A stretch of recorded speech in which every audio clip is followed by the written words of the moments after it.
किताब मुट्ठी में कायनात का एक अफसानचा आपकी खिदमत में पेश करता हूँ। कब से ये हालत है आपके बच्चे की? कोई 3-4 हफ्ते हो गए हैं।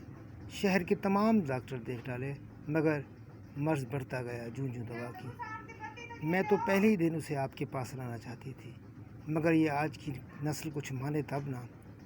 हमें दकियानूसी समझते हैं, जैसे हमने ये बाल धूप में सफ़ेद किए हों। बस अजीब ज़माना आ गया है। हर पुरानी चीज़ को शक की नज़र से देखने लगी है आज की नस्ल। रूहानियत पर तो उनका ईमान ही नहीं रहा।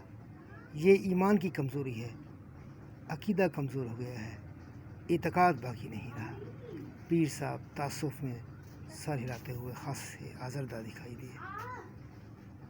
इस दौरान एक मुलाजिम ने उनकी कार में जाने क्या फूंक मारी कि फ़ौरन उठे और ज़नान खाने की तरफ बढ़ गए। कोई 20-25 मिनट बाद वही आदमी दोबारा नुमारदार हुआ और आकर ऐलान किया, पीर साहब के बेटे को अचानक तप चढ़ गया है, वो डॉक्टर साहब के पास दवा लेने गए हैं, लिहाजा आज किसी को तवीज़ नहीं मिलेगा। आप सब लोग कल तशरीफ़ लाएँ। बेटे ने मानी अंदाज में माँ की तरफ देखा तो वो आँखें चौड़ गईं।